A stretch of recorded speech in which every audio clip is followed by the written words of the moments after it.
The swamp was a place that seemed older than time itself. Mist clung low over the water, veiling the gnarled cypress trees that jutted from the murky depths like the twisted fingers of long-buried corpses. At night, the swamp grew restless. Frogs fell silent, crickets hushed, and even the wind seemed unwilling to disturb the suffocating stillness. It was in that silence, the locals said, that the phantom moved. Few dared to speak its name.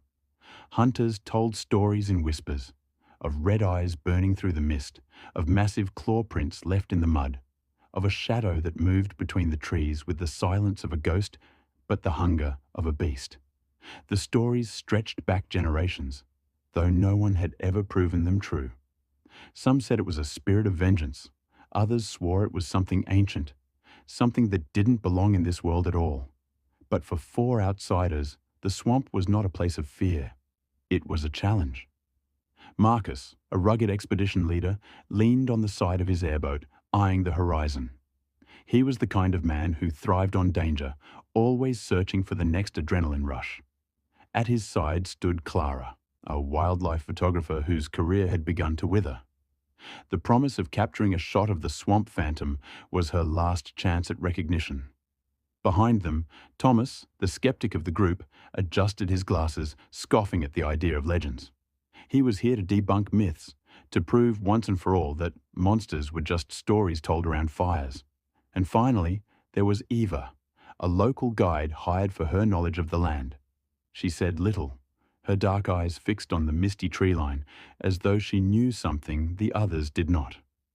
"Nothing but tall tales," Thomas muttered, flipping through his notebook. If there was a prehistoric beast in this swamp, it would have been found decades ago. Eva's voice was soft, but firm. "You don't find the phantom, it finds you." Her words hung in the air like a curse. Clara shivered, though the night was warm and damp. The wind stirred then, carrying with it the faint smell of rot, and somewhere in the trees a distant splash echoed. Something heavy had moved in the water. Marcus grinned, fired up by the mystery.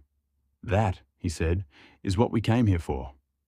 The group loaded their gear, their voices swallowed by the thickening mist. Lanterns cast trembling halos of light, but they barely pushed back the darkness. Every shadow seemed alive. Every ripple in the water suggested movement beneath. Ava guided the airboat deeper, steering past the skeletal remains of old cabins and forgotten docks now reclaimed by the swamp. The silence grew heavier. No birds sang, no insects buzzed. Just the soft churn of the engine and the steady drip of water from the trees above. Clara's camera clicked occasionally, capturing eerie snapshots of the swamp, though her hands trembled. Then, as if the swamp itself exhaled, the mist parted for a moment. And in that brief gap, Marcus thought he saw something. 2 pinpricks of red light, watching them from the darkness of the trees. When he blinked, they were gone. But the swamp was no longer silent. From somewhere deep within, a low, guttural growl rolled through the fog. The whispers had begun. The next morning brought no comfort. Dawn broke weakly, its pale light smothered by heavy clouds that turned the swamp into a grey, endless labyrinth. Mist still clung to the water's surface, curling like smoke around the boat as Ava steered them deeper into the wetlands. The air was thick with the stench of decay, and the occasional ripple across the still water hinted that something moved beneath, unseen. Marcus leaned forward eagerly, binoculars pressed to his face. "This is it," he said with the excitement of a treasure hunter. "Uncharted territory." No one's documented this far, and his words carried pride, but also a dangerous recklessness. Thomas rolled his eyes. Uncharted because no one cares. Swamps are full of gators, snakes, and mosquitoes. Nothing supernatural. He scribbled in his notebook, but his voice trembled, betraying his unease. "Legends thrive where ignorance does."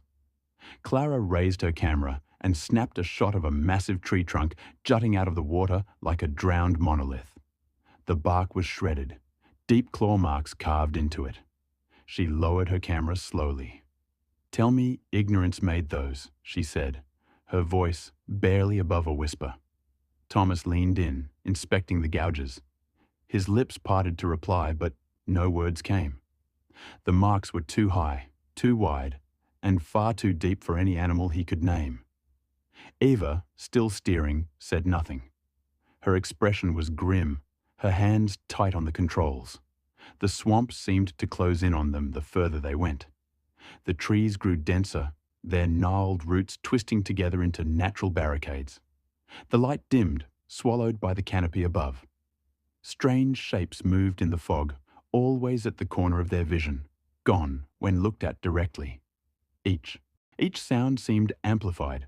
The drip of water, the splash of something large slipping beneath the surface, the distant rustle of unseen movement.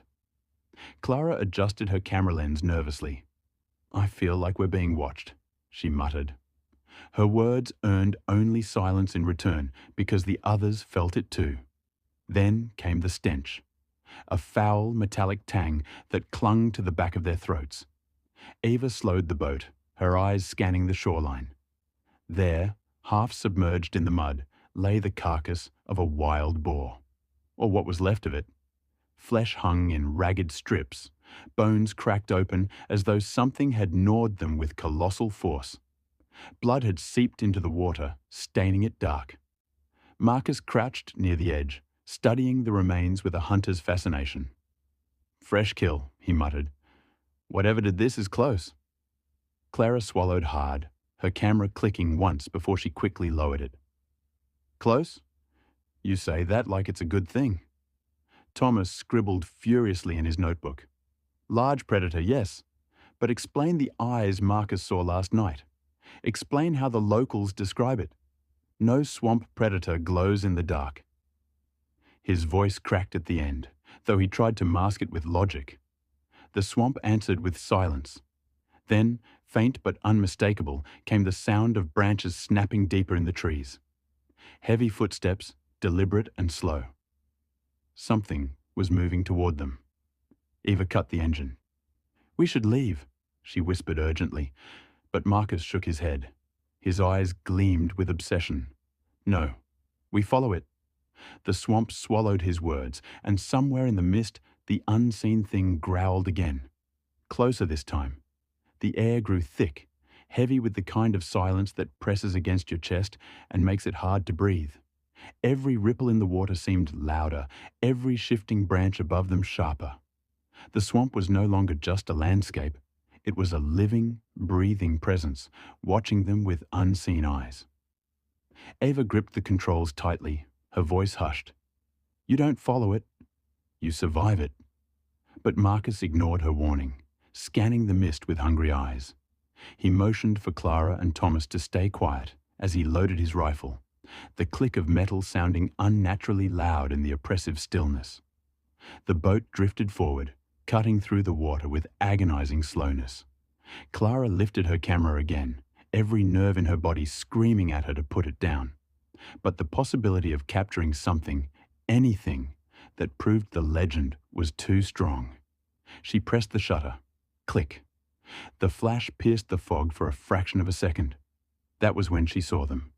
Two burning red orbs hovering in the mist just ahead. They weren't reflections. They weren't tricks of light. They were eyes. Huge, unblinking, and filled with an intelligence far older than anything human. Clara's breath caught in her throat, and she fumbled with her camera, hands shaking. "I saw it," she whispered harshly. "Eyes, red eyes, right there." Thomas scoffed, but his voice wavered. "Fog plays tricks. Swamp gas, maybe." His words cut off when a low, guttural growl rolled across the water. It vibrated in their bones, a primal sound that left no room for doubt. Marcus raised his rifle, eyes wide with excitement, not fear. "There," he hissed, pointing toward the shifting shadows. Branches cracked, water surged. Something massive moved through the swamp just ahead of them. The mist parted for a moment, and Clara snapped another picture. This time, they all saw it. A colossal shape, reptilian in form, but wrong in ways their minds struggled to process. Its skin glistened like wet stone, ridged and scarred as if time itself had tried to destroy it and failed. And those eyes, burning like coals, locked onto them with terrifying focus. For a heartbeat, time froze. The phantom stood half-shrouded in mist, its jaws opening slowly to reveal rows of jagged teeth slick with fresh blood. A crimson drop fell into the water with a soft plop that echoed louder than any gunshot. Thomas dropped his notebook. "Jesus Christ," he whispered. Then, in a blur of motion, the creature lunged forward. The boat rocked violently as waves splashed over the sides. Marcus fired, the rifle crack shattering the swamp's silence. The shot echoed into the mist, but the phantom vanished back into the fog with unnatural speed. The only sign of its passage was the violent churn of water and the lingering stench of blood. The boat steadied. Clara's chest heaved, her hands trembling as she clutched the camera like a lifeline. Thomas scrambled for his notebook, his skepticism shattered. Ava's face was pale, her knuckles white as she gripped the tiller. Marcus, however, only smiled. A wild, feverish grin spread across his face. "We've found it," he breathed. "The legend is real." But from somewhere behind them, the swamp growled again. This time, closer,